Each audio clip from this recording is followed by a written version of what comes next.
మహాభారతంలో మీరు ఇప్పటి వరకు చూసిన క్యారెక్టర్స్ గురించి మీరు ఎక్కడా వినని రహస్యాలు చెప్పబోతున్నా. 99% ఈ విషయాలు ఎక్కడా వినుండరు. నెంబర్ 1, పంచ పాండవులకు మరణం అంటూ ఉండదు. ఎందుకంటే పాండవులు 5గురు ఇంద్రుని స్వరూపులు, అంటే ఇంద్రుని అంశతో వివిధ దేవతల ఆశీర్వాదంతో జన్మించడం జరిగింది. గత జన్మలో ఇంద్రుడు చేసిన ఒక తప్పు వల్ల ద్వాపర యుగంలో పాండవుల రూపంలో జన్మించడం జరిగింది. కురుక్షేత్ర యుద్ధం ముగిసిన తర్వాత దాదాపు 30 సంవత్సరాలు రాజ్యాన్ని పరిపాలించి వచ్చిన కర్తవ్యం ముగిసిందని స్వర్గలోకానికి వెళ్ళి ఇంద్రునిలో ఐక్యమైపోయారు. నెంబర్ 2, కర్ణుడు. గత జన్మలో కిరాతకుడైన ఒక రాక్షసుడు. ఈయన పేరు డంబోద్భవుడు. ఇతనికి మరో పేరు కూడా ఉంది, సహస్ర కవచుడు. ఈయన చంపిన అమాయక ప్రజల మృతదేహాలు కుప్పలు కుప్పలుగా పడి ఉండేవి. బ్రహ్మదేవుని నుండి 1000 కవచాలు దానంగా పొంది ఎందరినో చంపడం, వేధించడం చేశాడు. ప్రజల మొర విని శ్రీ మహావిష్ణువు నారాయణులాగా జన్మించి 1000 సంవత్సరాలు తనతో యుద్ధం చేసి 999 కవచాలను ఛేదించారు. సూర్య భగవానుడి సాయంతో ఒక కవచంతో బ్రతికిపోయాడు. అప్పుడు నరుడు పెట్టిన శాపంతో ద్వాపర యుగంలో సూర్య అంశ సహస్ర కవచుడిలో ప్రవేశించి కర్ణుడిగా జన్మించాడు. నరుడు అర్జునుడిలా పుట్టి కర్ణుడిని చంపేస్తాడు.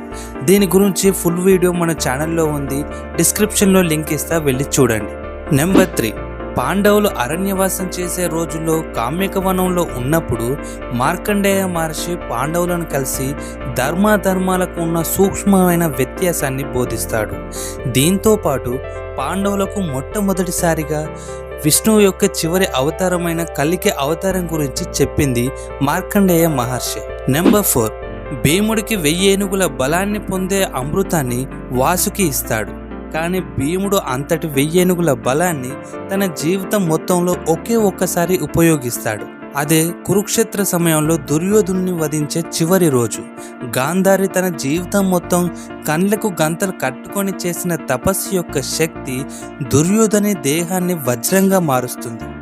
కాబట్టి అతన్ని ఓడించడం భీమునికి ఎంతో కష్టతరం అవుతుంది.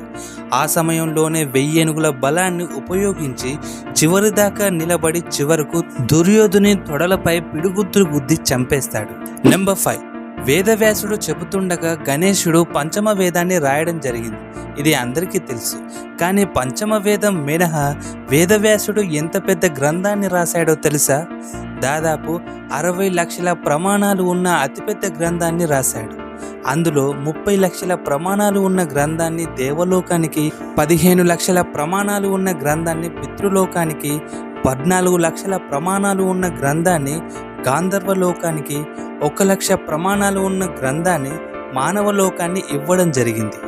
వీటిని దేవతలకు నారదుడు, పితృదేవతలకు దేవలుడు, గాంధర్వ యక్ష రాక్షసులకు శుకుడు, మానవులకు వైశంపాయనుడు వినిపించడం జరిగింది. నెంబర్ 6, ఏకలవ్యుడు ద్రోణుని ముందు తన విద్య ప్రదర్శించే క్రమంలో ఒక అమాయక కుక్క నోటిలో ఏకధాటిగా 7 బాణాలను ప్రయోగించడం జరిగింది. అందుకే ద్రోణుడు భవిష్యత్తులో అధర్మం వైపు నిలబడతాడేమోనని ఏకలవ్యుని బొటనవేలు గురుదక్షిణగా అడుగుతాడని అందరూ అనుకుంటారు.